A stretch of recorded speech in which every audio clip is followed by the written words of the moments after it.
Hi, this is Lori from To the Trade, and I have Niall with me. Hi, Niall. Hi. And of course, we have a wonderful guest, Scott Meacham. I am so excited to have you as a guest. I've been a huge fan for years. I love all of the work that you've ever done. I mean, big, big, big fan, as are so many, right? I mean, I saw one of your fans last night. It was lightly unnerving. I feel like I am like microscopically famous in a very small pond, but we were like in our pond last night, so it was not as unusual as it might be. It was a full-on paparazzi moment. I love seeing it of course. Well, you're here because you have a new line of wallpaper and fabrics that we want to talk about. But Yes. first, I really want to get back into the history of you and what you've done and contributed to in the world of interior design. For those who don't know you as the famous icon that you are, you did work for Ralph Lauren for many years, Yes. merchandising and product development, and then later started your own line that is so stunning and has been used by some of the top interior designers in the world. What made you be so interested in fabric and wallpapers in general? I'm just so curious as to lots of designers want product, but what made you start there? Because I will always say that's almost always a different person because textile design and interior design are very different things. But there's a lot of overlap in that Venn diagram. First of all, whenever I'm doing like my first pitch to a new project, we've met, we've shaken hands, we've gotten some money, I've got some blueprints.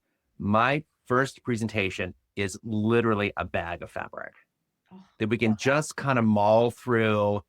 I love like kind of gauging the ooh and the Right. and kind of where that lands and things that, oh, we're kind of maybe ambivalent about this fabric, but let's hang on to it because if we need something kind of decides this works, or anything that I get a really visceral response to. I'm like, oh my God, that's going to be the sofa or the drapes. And just kind of gauging it. It's an easy place for clients and designers to meet because we all touch fabrics. Sure, So sure. it's an easy thing. I mean, sometimes easier than architectural drawings and or rendering is great, but it's very tactile, it's very emotional. It's a great place to start. And I've always kind of wondered whether it was like ambition or competitiveness, because I saw other people who had fabric lines, and a lot of like, well, I could have a fabric line Sure. because somebody else does. And so it's always been kind of kicking around. I remember going into a showroom when I was based in San Francisco forever. I'm in New York now. But I went into a showroom and like if I wanted to have like a licensed fabric collection, like what I gotta do? Like what's step one? Right. And a very wise showroom manager looked at me and she's like, you need to be about 400 times more famous.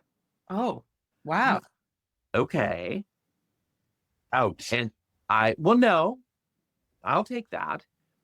I started blogging 48 hours later. Okay. And he's like, I'm going to make a name for myself. Okay. I'm going to be my own bullhorn. See, I love that that was your direction because I do know there will be people who hear that and would it be almost immediately like, well, I guess not for me, right? And I guess I can't be that.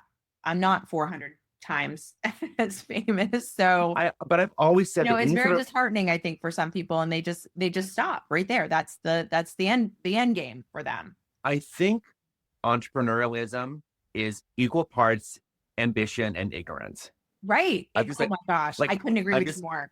I'm just going Yeah. to do this because no one's told me that I can't. And I'm too Right. stupid to know that I shouldn't be able to do this. So I'm just going to, and I'm just going to plow merrily forward and just make the mistakes and make the successes and they will fall where they are. Right. Right. So that's kind of where I was, but that was 2008. Oh my gosh, full on early blogging Yeah. era. I Yes. kind of thought I called us the sophomore class because there had been some big blogs that had come out like in the years before me. And we were kind of that second class of bloggers that came out. Right. I was really lucky at the time. I always said because you could always you found other blogs from people's like blog list on the right hand Right. I column. remember those. So it Yeah. was very kind of insular. because you kind of knew the people that you knew. I Right. always called it like we called it like the blogging cul-de-sac because you Right. just knew your neighbors. Yes. And I Comment on fell their in, blogs and they comment on your blogs. and we all kind of didn't know each other, but we all talked all the time, and we didn't have Facebook, so we just like it was our online chatter spot. Right. And I somehow magically fell into like the greatest group of people of Beach Bungalow 8 and Rhonda Oh, yeah. Carmen with All the Best and Stefan with Architect Design and Linda Merrill and people that I'm still friends with all these years later. And we Right. just loved design and we loved that we loved design. Nobody was snarky and we just like shared things that we loved every day. Every time the new like Elle Decor came out, the new House Beautiful came out, we'd all be posting pictures of things that we saw that we loved. And I was posting things, a little bit of my own work at that point, but not that much. So it was a very kind of gentle, kind of guileless beginning because I just was Right. like, these are fun people and they like what I like.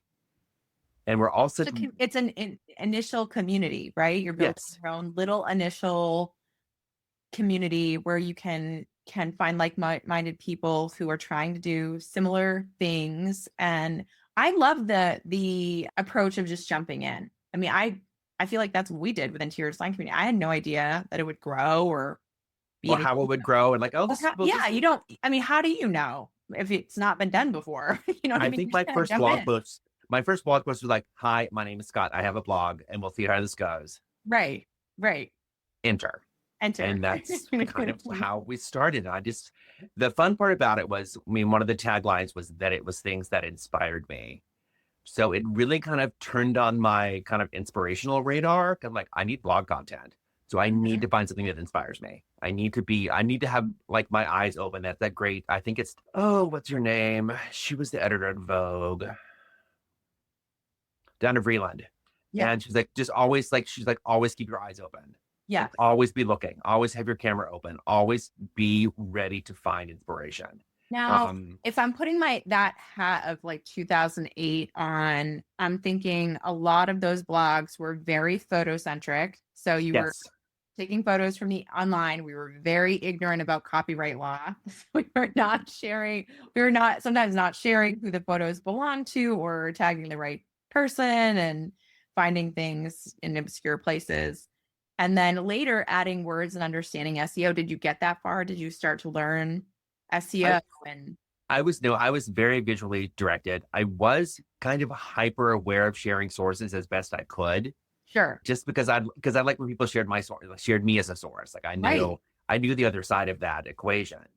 But I got involved with like a couple of like online contests of like who's got the best bedroom and who's got the best china setup. And I was still doing styling work for Ralph Lauren at that point. No, I was no, I'd left Polo. So I'd already had my own design firm. God, it's all just a blur. But I love a photo shoot. So Right. I always kind of had good content that was mine.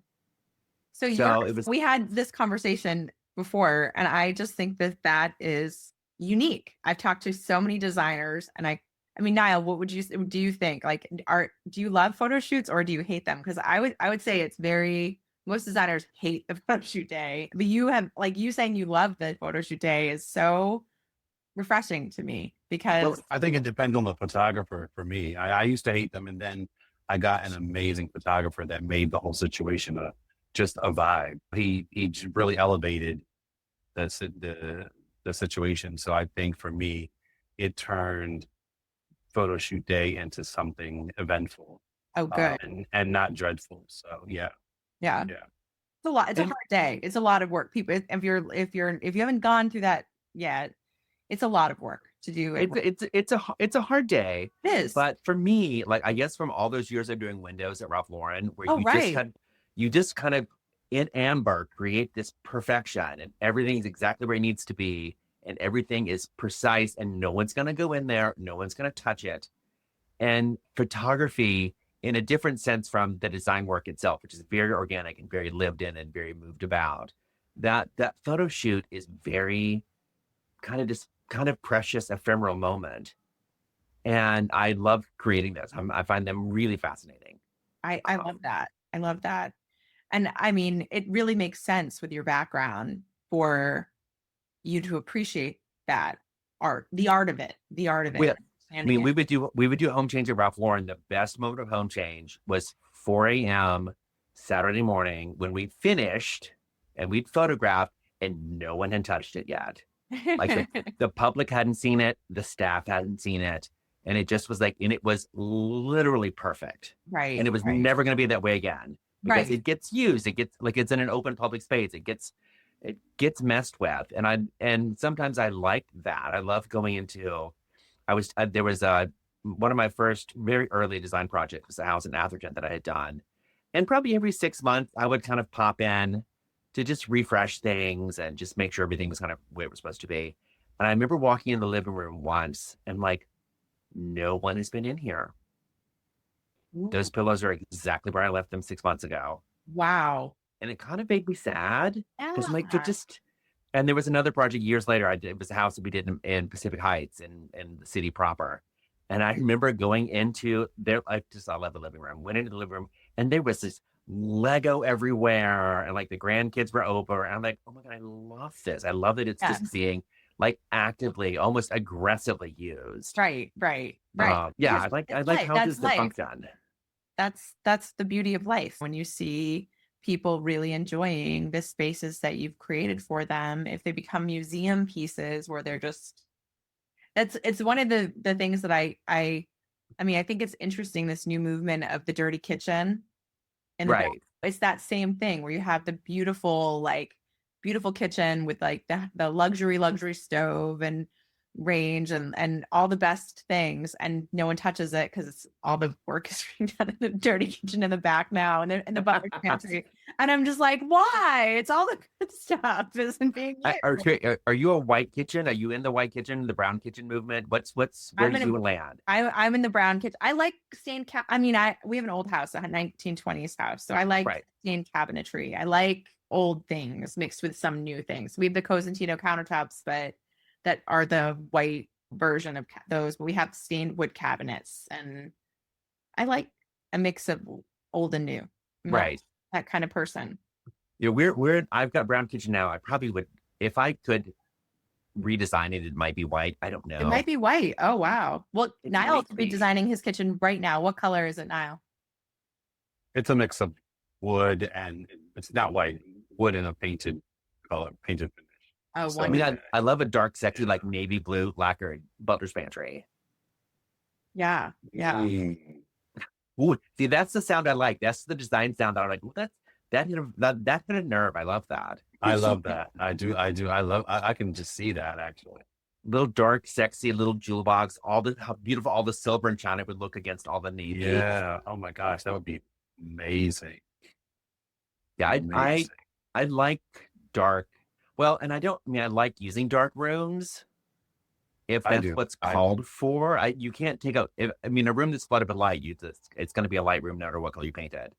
Right. A room that's dark and with no window, with bad wind exposure, is going to be dark no matter what color you paint it. So you have to kind of let the house guide you as far as what's going to be dark and light. Our entryway here in New York is really dark, but it's no open windows. I mean, there's literally no light in there, and I purposely hung the light fixtures really low. It feels a little claustrophobic as you walk into the apartment. But at the end of like a 12-foot hallway, it opens up with this huge expanse with south-facing windows. That's for the living room. You can see into the bedroom through the French doors. Like it feels you're really drawn into the house because this opening space is so dark. I think it adds the drama, right? It's sounds like that's really. Do you welcome people in I've always heard the New York lifestyle, you don't bring people back to your house. And it's very interesting as a Southerner where we really entertained in our homes. Right. It's such a different mood to being in New York where we're just going to meet people in a restaurant. Right. Though people will stop. We've had friends come over. We have friends stay here every once in a while, but we're not a huge kind of hospitality house. Right. It really is built for us, and we just live here, and it's as gracious and lovely as I can make it in this 125-year-old building. But for the two of you, and it's that's wonderful. My family is all very close, so my siblings are close, and my nieces and nephews are close, so they're always over. I mean, we used to donate room to political candidates, volunteers that work for the political candidates, Oh, nice. and they would come and stay with us. And one of them said, "She has too many guests." What is too over many too much. guests? What does that even mean? She's like, it never ends. There's cousins over because we have a pool. Oh, no. Oh, so I'll be there in All about the an hour and nieces a and half. I'll nephews be want there to come over tomorrow. and go in the pool, and their kids, so they're running through with their wet feet and like getting popsicles and doing all those things. And I think she was like an only child. She was definitely not used to it. Oh, no. Oh, man. We I were grew up very in a loud, very- noisy family compared to what. And I used to do the most. I'm just gonna admit, I used to do the most embarrassing thing. She was the same height as my youngest daughter and had the same color hair and the same length hair. And so from the front looked nothing like. I mean, she was a 25-year-old woman. My daughter was 14, like nothing like, but they looked a lot alike from behind. And sometimes I'd see her at night from behind and not pay attention. I'd go, Brooke, like just to scare her or something like, and she would jump so high and turn around. And I was like, I'm so sorry. I tormented that poor girl without meaning to. Like she was like, I'm on edge living in this house. God. It was so horrible. It happened like 3 times too much. I am like, my why do I God. keep doing that? He's traumatized. So your learning curve is like downward sloping. Like you wouldn't learn. I did not learn. I did not, because I do that kind of stuff with my kids all the time. It's just a joke. So Right. I'm always like spooky, like jumping out of the side. We're just a fun family. I mean, I don't think she was used to that. So it was fun. It was fun. But that's interesting to know. I always kind of assumed that if you live in New York, it's kind of a dream of mine. And just being there yesterday, I was like, I've always just wanted to live there for like 2 months, but only either in September and October or May and June. I don't really want to live there in the heat of the summer. I don't want to live there in the cold of the winter. I'd like to live there for like a few months and that's it. And it hilariously became summer today. Right? Yeah. Like it was literally, I was outside yesterday in like a sweatshirt and a pair of shorts. And I went outside today. I was like like long sleeve polo shirt. I had to run and buy some fabric. And I'm like, oh my God, it's hot.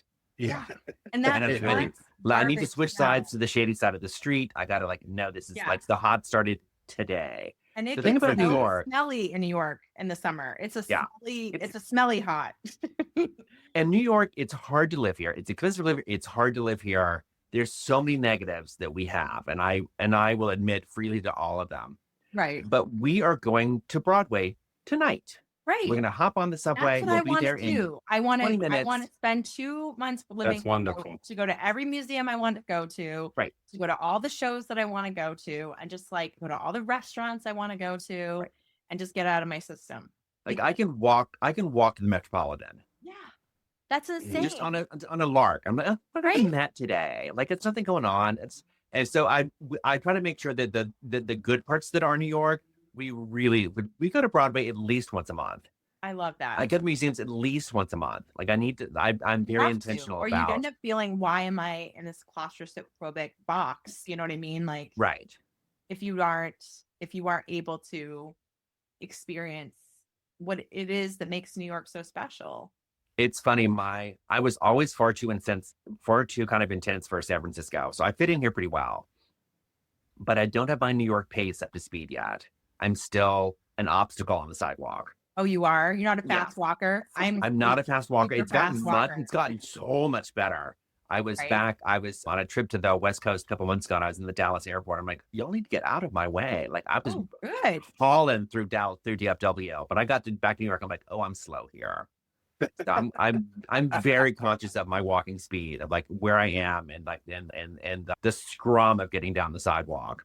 I've heard, and I don't know if maybe it's just somebody saying this, but I read something or I saw TikTok. I always say read, but I probably saw TikTok, honestly, of someone who said that people in Boston are the fastest walkers. Is it the cold? It is cold. It's so cold. Yeah. I'm guessing probably the cold has something to do with it. We are pretty fast walkers in this area. And from the South, we were very languid. Just because it was hot. I do remember from my childhood when I would go into town with my mom, and we would park the car, go in the store, get back in the car, turn the air on, drive a block and a half, park the car, go in the store, get back in the car, turn the air conditioning on, drive to the post office 2 blocks away, get out of the car. Like we just, Yeah. and And now, that when she moved to Florida, she was like, everywhere you go has air conditioning. yeah, Like, yeah. what? How can you live here in the summer? Oh. And she's like, don't worry about it. Everywhere you go. So let me ask you, Go. now working for Ralph Lauren, how did that influence how you built your own brand? There's no better design university than Ralph Lauren. There's no better place to learn about branding and advertising and storytelling than Ralph Lauren. No, like nobody does it like Mr. I mean, Lauren does. it is such an iconic brand, right? I mean, And so many people has that image in their head right. of, what Ralph Lauren means. You know what I mean? To anybody. Like, what Right, does the room right. look like? You It can is just picture he it. is he is adjectival, and that's Yes. a real statement about what he does. So I came out of that with that expectation of what that imagery looked like, what that product looked like, what the presentation of that product looked like. So I'm probably a tiny bit maybe fussier than other textile designers are. I don't know, maybe not. Maybe I feel fussy inside my own head. But I'd like there to be at least some kind of story behind every collection that we put together. I tend to work on them for about a year in kind of gestation and different levels of completion. And usually, and this has always worked for me, as I'm planning the collection, I'm also planning the photo shoot of the collection. Oh, wow. Almost in tandem. Like, and this is what I'll do with this fabric, and this is what I'll do with this wallpaper, and this is how just how I wanted to all kind of fit together. And you think in the stylist brain. Wow. And that might be. But the thing that comes up is like, I need a draping for this. And this is it. I need like I don't have a little pattern that works with these other big patterns. I don't have a ditzy pattern. I don't have a stripe for this because I'm layering it in pieces visually installed. So I'm like, this needs a stripe. Let's either make one, let's find one. We've got all these we have lots of kind of main character energy fabrics. Right. So I'm like, we need some secondary guests. We need some cameos. We need other kinds of fabrics that can all be part of this big world. Right. That you can extract as a designer, extract out and use the way that you want to. Or if you want to be all inside the brand, there's enough here that you can play with. And we also work back to like existing color palettes from previous seasons. So there is some sort of continuity that Spring 25 can build on things that were in Spring 24. Reminds me of like, we had Beth Green on a month ago or 2 months ago, and she was talking about how designers come, they want a licensing line. There's always that push, and that often they'll come up with one idea, and that's not a line, that it has to have those secondary, it needs a stripe. It needs something that would coordinate with it, work with it. What's going to be in the other room? Like, you have to be thinking of how a designer would use it. And it sounds like you already kind of really thought out how designers would use it because of your design experience yourself. But that's not actually, it seems like that is not common to have that thorough thought process. And that's how that Venn diagram sits on top of each other. Like I use these fabrics in my own designs differently than I would use them for a photo shoot of my collection. Right.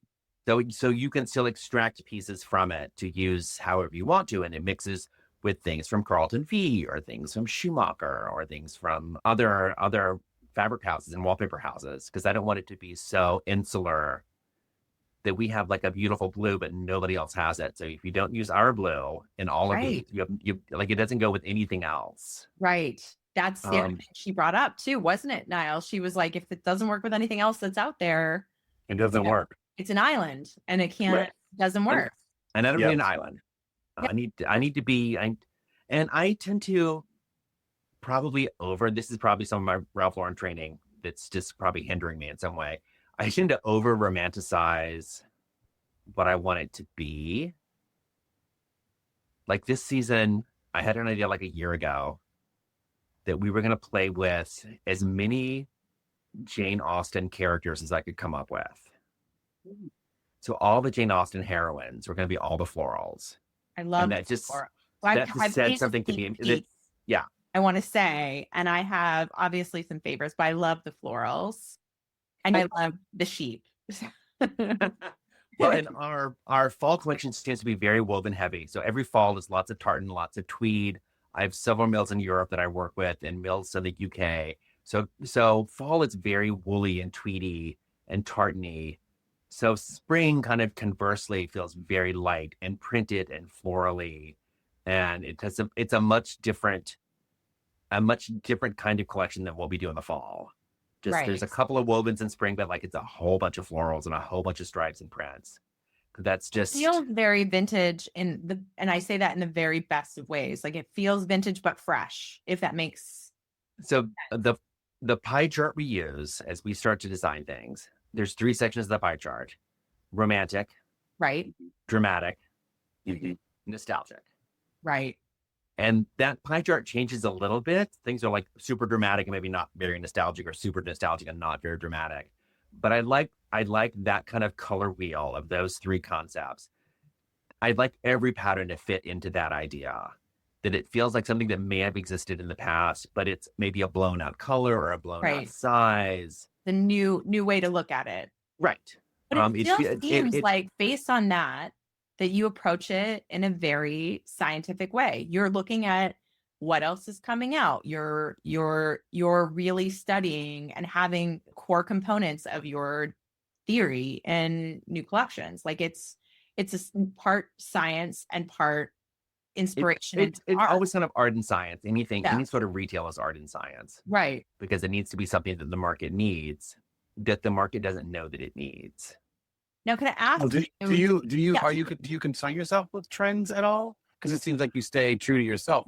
I'm pretty insular. Yeah. I'll look at color trends, but the color, I mean, you look at that, everyone has a color of the year, but that's going to drive the color of the accessories at Target. It's not going to drive what my fabric looks like.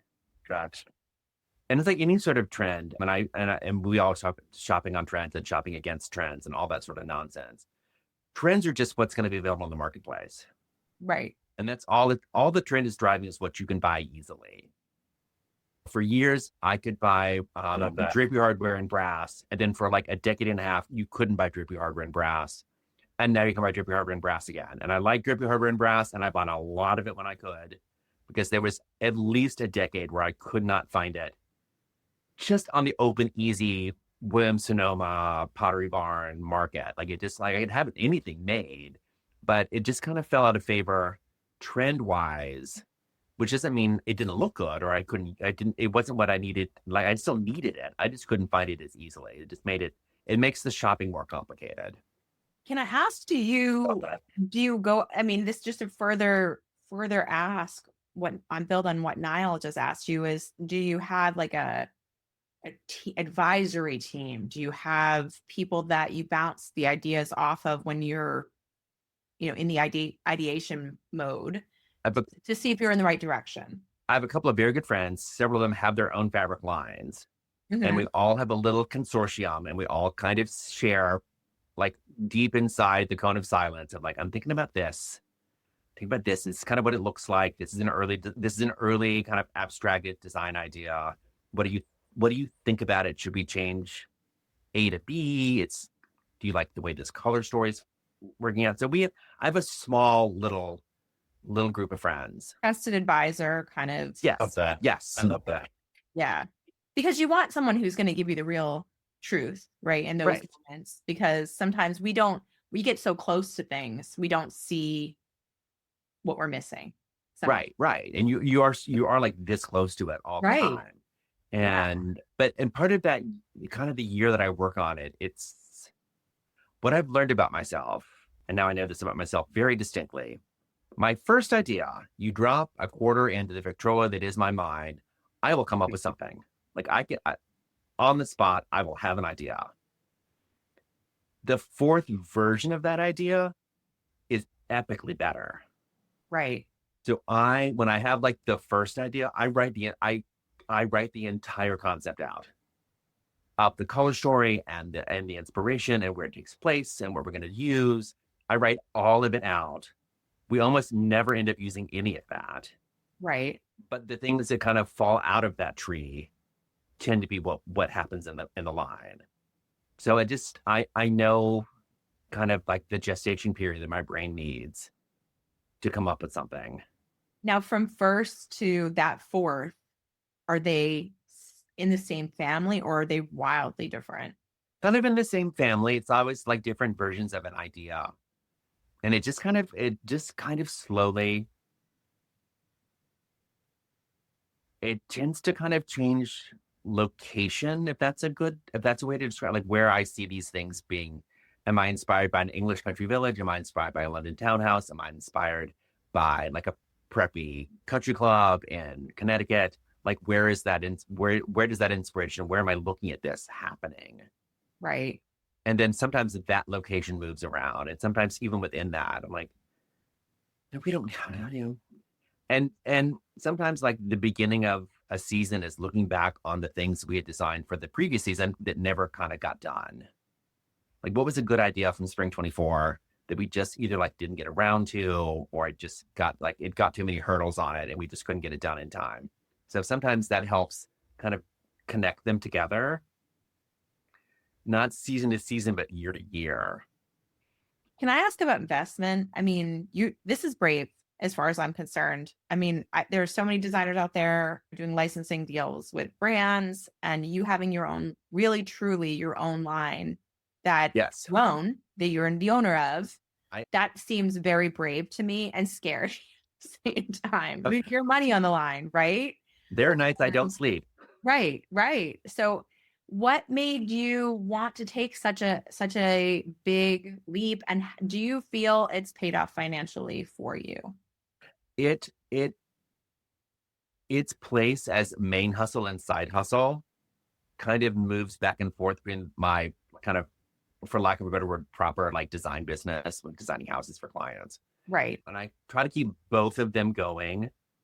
So month to month to month, one of them does better than the other. But there's Right. always, it's either the primary or the secondary income source at all times. At all times. And we have like rock star months and huge orders. And there are just months that I'm just scrambling to like see if I can sell a couple of pillows. Right. But I haven't had to live on the street yet. So we'll see. And does it feel like you are doing something that leaves a legacy? Because I feel like that's something you've done. I hope so. I would hope so. But I don't want people. I like seeing my fabrics and other designers' work in ways that I would have never used them or never thought to use them. And I think it's like seeing your children go off to college and become like their own adult people, and you're not in charge of their schedule anymore. I feel that way about my fabric sometimes. Like, oh, look, it looked like I'd have never done that with that floral, but how cute is this? And how just like kind of wackadoodle or just fantastic and just deranged, or how classically beautiful. Like we take something that feels very brash and very bold, and then someone uses it very traditionally. Yeah, it is kind of like seeing your kids go off into their adult lives sometimes, I assume. Do you ever think that you would build in a succession plan or sell it, or do you have any thoughts on that road? I don't. And creeping up in age, as we all are, I'm like, what is the next step of this? And I don't know. I don't have an answer to that yet, and I probably should. Whether it's something that gets sold or Partnered, something. or yeah. But there's not a huge team around me, so it's not like there's like an obvious successor to the throne. Right. And I don't know who. Well, you have such a point of view, right? I mean, you've developed a very specific point of view that I think. And, there's an old Broadway show from about 1,000 years ago. The name of it is Title of Show, which is kind of what they call shows when they don't have a title yet. It's right. called, that's just like in parentheses on the cover, it's the title of show. And my favorite song, and I use this analogy all the time, it's a whole, and I need to find the song. It's called I'd Rather Be 9 People's Favorite Thing Than 100 People's 9th Favorite Thing. Right. And that's my business plan. I have a small devoted religious little group of people who love my work. And then there's everybody else. And everybody else gets pieces of it. But there's a marvelous little band of merry designers who love all the nonsense that we do and use them just in all their projects. And it just makes me incredibly happy. Do you want to show Niall? I mean, I know our listeners can't see, but you're going to have to jump on our YouTube to see it. Do you have anything to show us? I've got a couple of things. Okay. Shall we We move love on? show and tell. We love some show and tell. And I will describe if you need me to, or you describe as you go along so the listeners can kind of visualize. So this is Jane. Ooh. Right. Kind of Oh my God, the colors. bold floral I love. on linen. Oh my God. And she comes as wallpaper. She comes in different colors. This is the yellow. Ooh. This is a navy, which is gorgeous. Perfection. On fuchsia. Now these are very not very oversized, but oversized florals and beautiful background colors and just stunning. Bold and big and fluffy flowers. It's main character energy. It's a lot of main character. It's not going to be your meek room with the tiny but print. we did do this is the wallpaper of the fabric. We did do it in just in a blue and white porcelain I love colorway. That would have matched my outfit yesterday. Yes. Yes, very much. But we have pretty things like this great little Wickham stripe. Now that feels very preppy and cool and in the moment right now. And that's like we did a big kind of country club collection that was last spring. That was spring 24. This one takes place in England, but it has a lot of there's The always same kind of vibes. Yeah. I feel like that British preppy is hot. Yeah. Yeah. Oh my goodness. And a little hand painted love. With it's the going to be adorable. Love. Beautiful little striped. Now these are the ones I'm telling you, feel a little vintage. Oh, definitely. This is but this is a wallpaper scrap that I bought. I think it was early 1900s. Then I found it in the antique show that we use kind of as the basis of that. This is actually silk gingham that's been embroidered. Ooh. Niall. It feels very kind of aggressively pretty. It's aggressively pretty. Cruel work. Oh my gosh. Close gosh. to the camera. That is stunning. So again, very. You guys are the first to see it if you're jumping on the YouTube channel, and if you're watching on Instagram. So literally, the ink is kind of wet. I just got these yesterday. Yes. Little baby tulips. Oh, that's precious. A little scatter. That is. I was laughing with my printer. I'm like, oh my God, we made a small gauge pattern. I didn't know we could do that. I literally did not know that was possible. When you say that it's Pride and Prejudice, I mean, that feels Pride and Prejudice to me too. I feel that one of the dresses. But then this is a new tartan that we're getting out of England. It's this almost feather, almost sheeting weight cotton, great for custom bedding, just for a little extra preppy nonsense. For loving that. We took our old ball boy print, which we've had as a fabric. I love the ball boy print. Oh, that's so cool. I love the ball boy print. I love that. So that's on the walls now. Also our Beatrice floral. We have the wallpaper. Stunning. Which comes in a brown as well. And then something incredibly subtle. This is the 1799. It's this giant watercolor sailing motif. Wow. That is going to be so great in the photo shoot. Yes. This sample is heading out tomorrow to a client in the South who has almost like a little whaling cabin. I'm I had the perfect fabric for your drapes in the living room. We just got it. Oh my gosh. We do that featherweight cotton tartan in a black watch. Wow. Yeah, I love a black watch. I mean, it's just love. It's literally a neutral. Yes. And then for like some more kind of profound silliness, we kind of did it's kind of a cabinet of curiosities little print, and they are giant panorama lobsters that we made Wow. That is so fun. into a trellis. We're gonna have That to get you into some of the showrooms in Maine and Oh, New yeah. Hampshire and This ask you this is for the Mainers. I mean, we got really to. should just I that mean, just I'm go. gonna introduce you to. I have a friend with a showroom, Vanessa Helmick. Do you know her? Oh, fantastic! I do know. I know that name. I will introduce you. She is awesome. Fiora Interiors. You guys should go definitely to her showroom. She has a beautiful showroom. Oh, Dartmouth, I fantastic! believe. But I will definitely introduce you. She I will. love that. Yeah.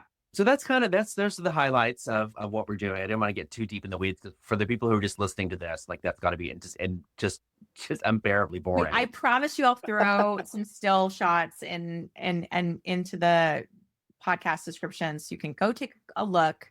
And then, of course, we'll be doing vertical videos and on our Instagram, and we'll have some on YouTube as well. So we're getting it up. We're getting it up on the take a website sneak probably peek. in the next. We're getting it on the website probably in the next week or so. Like I said, Week or so. we just got the yardage in yesterday. Well, this podcast will come out in a couple of weeks, so we will edit it, and we will make sure that your website is absolutely on our podcast, then goes out to our email subscribers. Oh my God! So thank you. Of course, you want to get good stuff out there. I mean, our That's right. lovely listeners really do. They always want to know what the hottest, coolest stuff is. So this is it. I mean, they really want to hear, certainly from the people who are great creators like you. And of course, I have a big believer, and I will back me up on this, is like, if you love designers, support designer lines. Designers are coming up with the products themselves. Like really, like if you want to see more of those, if you like that designers get those opportunities, support designers who are doing it. So, and I have a list of like every project gets certain designers who I know have fabric lines. It may not make it into the project, but it always makes it into the presentation. Absolutely. Just because they're we should be uniting together and supporting each other. Right. All the time, as much as we possibly can. Right. A designer doing something cool, reach out. It's literally a struggle. It's a real small business that needs that support. And why would we not want to support our own? Right. Well, thank you. Absolutely. We have a good time here. I love it's there. The 2 great days are finished artwork day. Right. You really kind of see what it might look like. Right. And then the day like yesterday when this like samples come in. I carried like a 40-yard bolt of fabric up the stair, 2 flights of stairs yesterday. Like, what's it look like in real time? Like, because I know what it's supposed to look like. But it's like design work. You've done renderings, but there is something different about experiencing the space inside the space. Right. You get to actually touch it and see it. Right. Have you ever opened it and you were a little disappointed? I've never been disappointed per se. Because like I said, we work on this for like a year.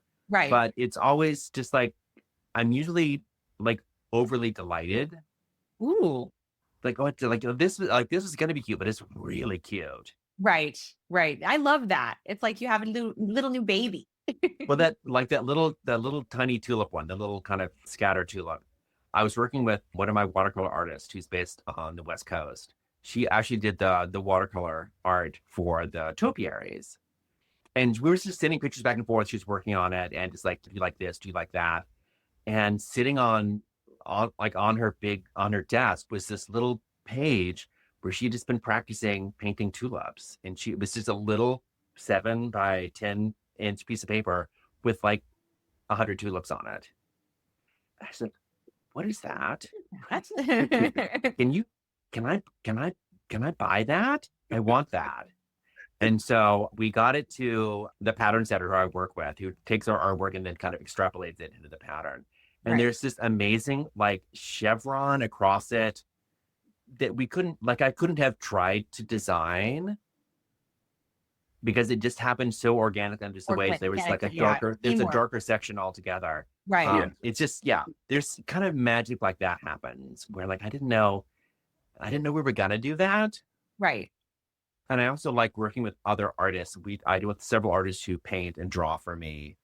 And I love just giving them like 100% of my idea and then seeing where they take that idea and turn it into something else that's kind of maybe not what I asked for, but what I wanted. So you are a true collaborator as a I human. hope to be. I mean, As a human. You're not trying to be the sole dictator of the project. I don't like to be micromanaged, so I try not to micromanage. So I tend to like find people who I know are talented, and then there's when I was doing houses full time, I had a dear friend who was another stylist who worked with me, and I loved just walking into a room like, oh, let's put this there, this there. Let's hang that work in those 2 places, and I got to go do something else. And I could come back, and he probably didn't do exactly what I said, but it was perfect. Right. Just like I just didn't have to like, no, can we move that floral? Like I don't need to tell you what to do. Yeah. I need to tell you like what the mood is and how like what we're doing. And then like and let you kind of run wild and let them have their own creativity inside of my creativity. I love that. I mean, honestly, who wouldn't want to work with someone who works that way? I mean, I'm also a monster sometimes. So just it's rare, but I've seen the monster come out. Like we all have their short fuse days. right. But Yeah. We all need a little bit of meds. yeah, like, well, I probably shouldn't have gone to work today. I probably should have just stayed home. Yes. So, Thank you so much, Scott. This has been lovely. And we so will make welcome. sure the audience gets all of your information so they can follow you everywhere and absolutely start purchasing this awesome new collection that you've allowed us to show everyone first. I'm so excited. The collection is called Somerset House. Somerset House. Yes. I love that. The spring 45. It's wonderful. We will make sure everyone gets information about it and where they can buy it. All right. Perfection. Thank you. Bye-bye. All right. Bye.